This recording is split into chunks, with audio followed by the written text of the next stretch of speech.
How many here use the high five method of dealing with your life this week during the election selection process? For those of you who weren't here, we talked about 5 practices that we can use in our life, and they particularly worked well last week. First one was having a thumbs up attitude towards your day, yes?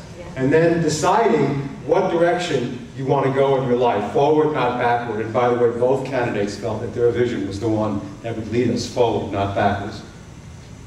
Flicking fear in the face. Yes, remember that one? I've used that a lot. Get things while they're small before they become too much for you to flick off. You understand what I'm saying?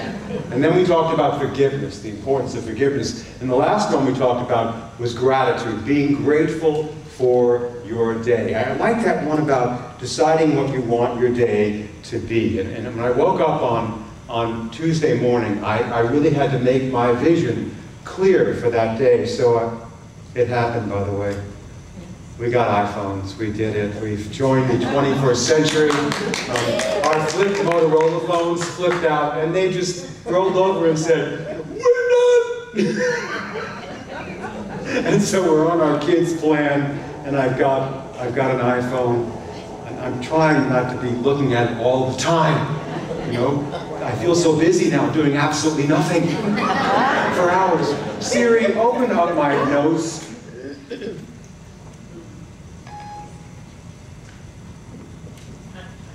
Siri, you're not listening. Open up my notes. I think I'm saying too many things to her. That's what's going on. Let me shut her off again. I want this to work because I practiced this all day. Okay, hold on. Here we go.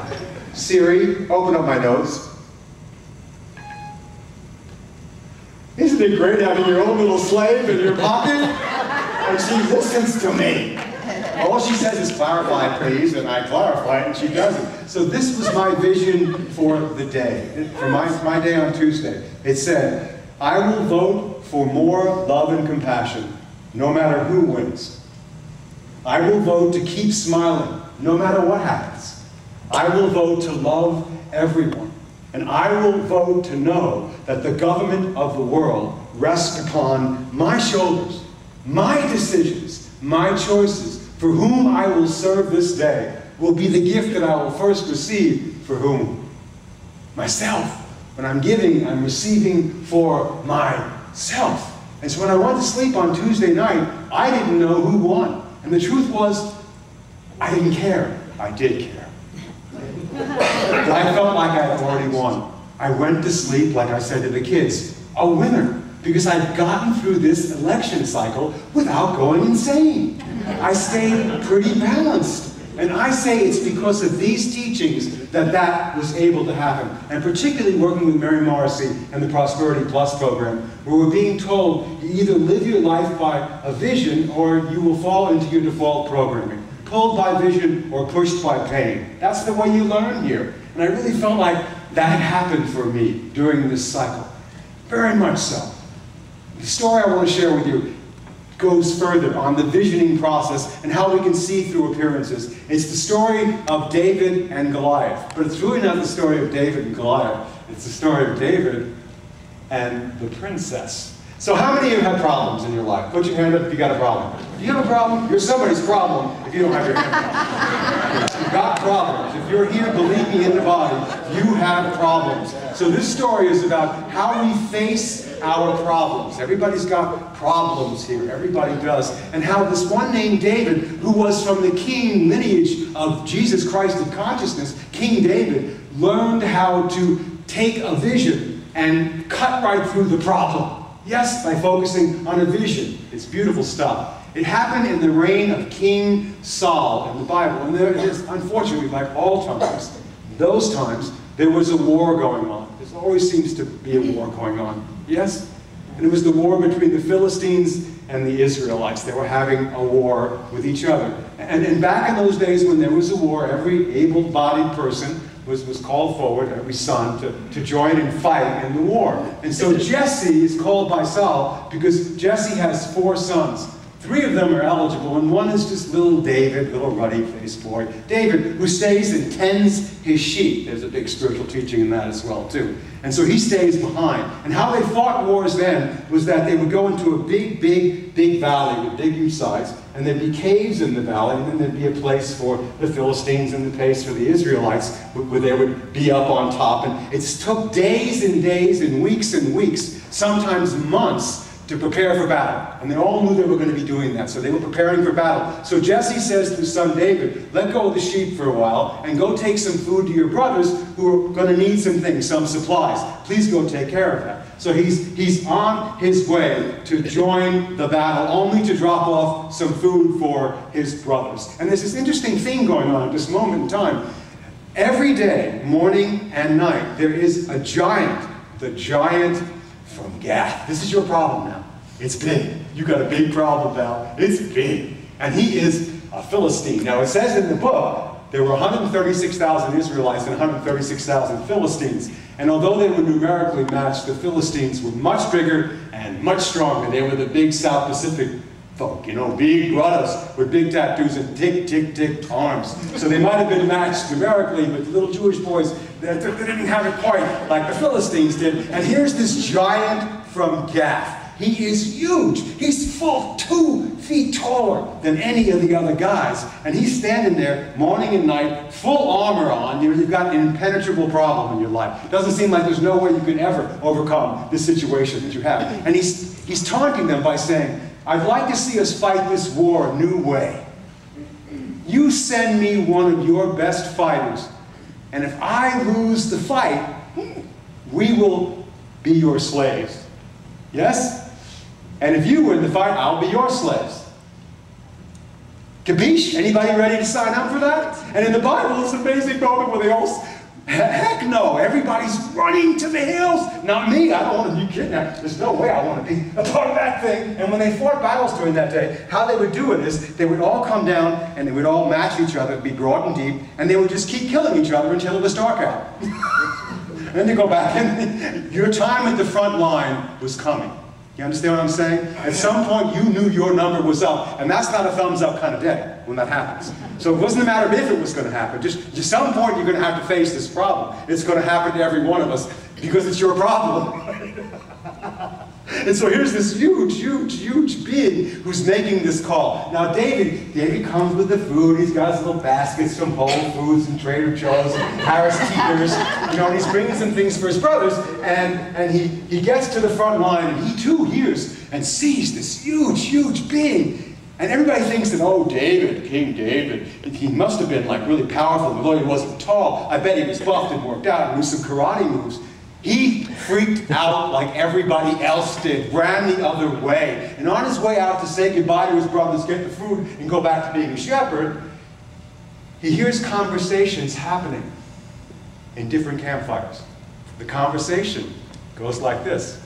It's from, Maureen corrected me, King Saul. King Saul puts out an edict. Anybody who goes against this Philistine, this giant, if you win, you will win the hand of my beautiful daughter. He hears this now. Do you feel this now? You will win the hand of my beautiful daughter. And she is beautiful. Look her up on Google. She is to die for. And he's like, whoa. And not only that, let me tell you what else is going to happen for you. If you do this, you will have all the land you want. You'll have all the horses you want. And neither you nor your descendants will ever have to pay taxes again. David is caught up in a vision. David goes, you know your vision? That's the life I want. I want to live that life. I deserve to have that kind of life. He becomes pulled by a vision of what could be. He's no longer interested in the problem. He's moving towards the solution. He has a vision of something greater that can happen in his life. And he becomes infused with the energy of it. And he goes around and he says, am I hearing this right? And he goes home, he goes to the campfire of his brothers. That's your old paradigm. And he says to his brothers, am I hearing this right? Did I get this right? Beautiful princess, no taxes, horses. I mean, is this true? And bless you. And they say, what are you talking about? You know that part of you that gets called upon by mediocrity? The people who don't hold your paradigm, they see you as you were, not as you are. They say, you're just a little ruddy-faced shepherd boy. How dare you even consider the fact that you might be able to do this? They're trying to drag him down into making the problem real again and being threatened by it. David will not hear of it. He's not willing to listen to the problem anymore. He's going towards the solution. He's going towards the goal of awakening and using this situation, this obstacle, to do that. Everybody else is focused on this huge problem, not David. And it says he goes around to all the different campfires because he still wants to hear more about this reward, this vision. And while he's there, he does not have a clipboard that goes, okay, so how tall do you really think he is? Can he bench press 450 pounds? I hear that he can. Does he run fast? I can run really fast. He's done with the problem. He is going towards the vision of the solution. He's caught up in a vision. And no matter what the old paradigm, the 88.4, tries to pull him down, he's not buying it anymore because he's in touch with the power of the living God. He becomes so much more powerful than what he could ever be by himself. This, my friends, is our story today as we face the problems of our life. Let's pick it apart for clues about what we can use. The first thing you notice is, in the Bible, it says, Goliath taunted all of them for 40 days. You hear that? 40 days. Do you notice that Jesus went to be tempted by the devil for 40 days? Noah was on the ark for 40 days. Moses was in the wilderness for 40 days. What does 40 mean? It's a time of completion and transformation. That's what that number means. It sometimes takes that long for you to really get it at a cellular level. 40 days this goes on, this taunting. And something happens and switches in one person's life. And that's the little ruddy shepherd-faced boy David, who gets a vision of something greater than the appearances. You come here every Sunday, and if you come to Unity of Wilmington, you'll find people who will say to you things like, who do you think you are? You Pollyanna, you New Age, get over it, you know? How dare you call yourself equal to Jesus in potential? How dare you, how dare you? And that pulling you down. But when you're pulled by a vision, you can't hear that anymore. How dare we not be amazing and magnificent? How dare we not be children of the one presence and one power? We've been settling for way too less. That's the vision of what we're pulling ourselves towards. And you'll need to have it handy when the world calls you up on the phone to remind you of littleness and smallness and fear. Because the world will do that to you. That's why you need a vision to be pulled up into. Am I right? That's what's lifting us up into this truth. And we have to practice this over and over and over again. So here's David. He is on fire with a vision. When you're with somebody who's on fire with a vision, the appearances don't matter anymore. And he goes before King Saul, and he's totally juiced now. And King Saul, excuse me, that little spitting row for the front row. Luckily no people are here. He's caught up in a vision of what can be. And Saul looks at him and doesn't see him anymore as he was. He says, well, maybe this kid can do it. He goes, however, let me give you my armor. And there's this great scene in the Bible I could read it to you. It's about 4 paragraphs long. Where he puts the armor, like this. He puts this armor on and he falls flat down. You can't do it somebody else's way. You have to do it your way. He cannot do it somebody else's way. He has to do it his own way. And he grinds his girth and his groin, and he pulls himself up, and he takes it off, and he says, that's not my way. I'm a shepherd.